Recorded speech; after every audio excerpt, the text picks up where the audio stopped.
दोस्तों, ये कहानी बहुत ज़्यादा पुरानी है। ये कहानी है एक विशाल नाम के लड़के की, जो शहर में एक कंपनी में जॉब करता था, जिसका गांव शहर से लगभग 20 किलोमीटर की दूरी पर था। विशाल को भूत प्रेतों पर विश्वास नहीं था। वो इन सब चीज़ों को दिमाग का एक भ्रम मानता था, इसलिए वो भूत प्रेत की बातों को मानने से इनकार करता था। एक दिन विशाल की कंपनी में कुछ ज़्यादा काम आ गया, जिसकी वजह से विशाल को काफी रात हो गई थी कंपनी के अंदर। और विशाल रात के लगभग 1:30 बजे कंपनी से निकला अपने गांव के लिए। विशाल अपने गांव के लिए रास्ते में जा ही रहा था कि एकदम से उसकी बाइक खराब हो गई। अब अंधेरा बहुत ज्यादा हो चुका था।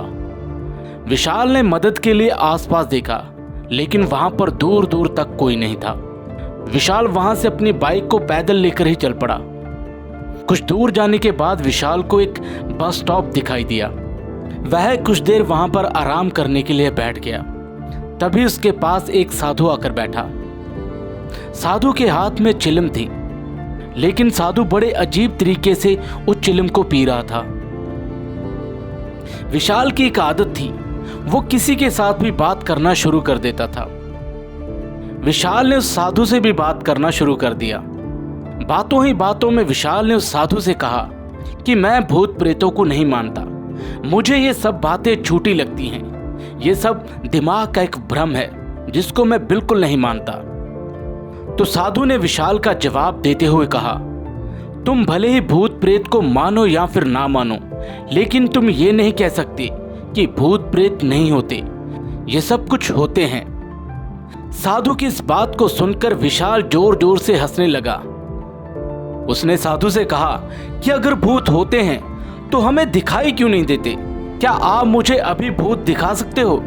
अगर आप ऐसा कर सकते हो तो मैं इस बात को मान लूंगा कि भूत प्रेत सच में होते हैं। साधु को विशाल की ये बात सुनकर लगा कि अब शायद इसको भूत दिखाना ही होगा।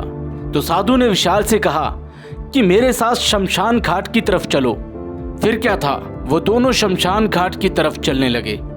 रास्ते में चलते वक्त विशाल को थोड़ा थोड़ा डर लगने लगा, क्योंकि अंधेरा भी बहुत ज्यादा हो चुका था।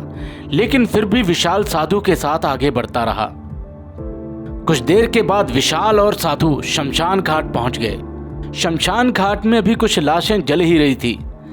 साधु ने विशाल को एक ऐसी जगह पर बिठा दिया जहां पर कुछ समय पहले ही एक लाश जली थी। साधु ने जमीन में एक लोहे का कील गाड़ दिया, उसमें एक सफेद धागे को बांध दिया। इस धागे का अंतिम छोर साधु ने विशाल को पकड़ने को कहा। अब विशाल को हद से ज्यादा डर लगने लगा। उसकी सांसें तेज हो रही थी, इसके साथ ही उसके हाथ पैर भी कांप रहे थे। फिर भी उसने धागे को पकड़ लिया। साधु ने कुछ बताशों को चारों जगह पर रख दिया। सारे बताशे उस धागे के आसपास एक लाइन में रखे हुए थे।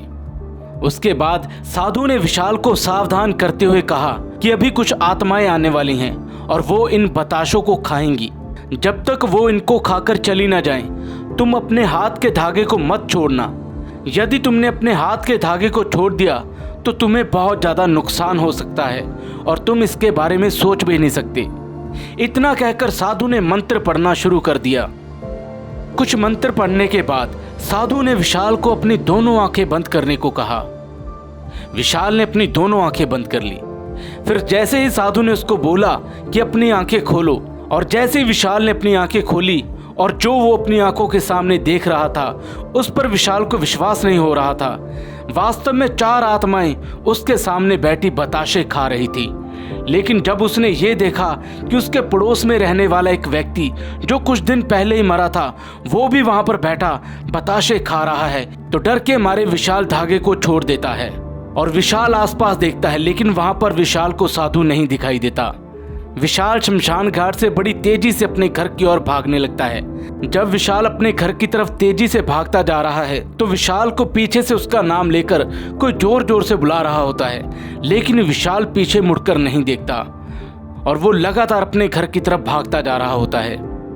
जैसे विशाल अपने घर पर पहुंच जाता है तो वो सारी बात अपनी माँ को बताता है। उसकी माँ उसको आराम करने के लिए कहती है।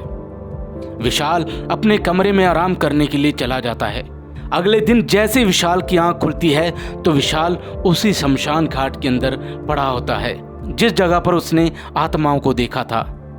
उसके बाद विशाल दिमागी तौर पर बीमार रहने लगता है।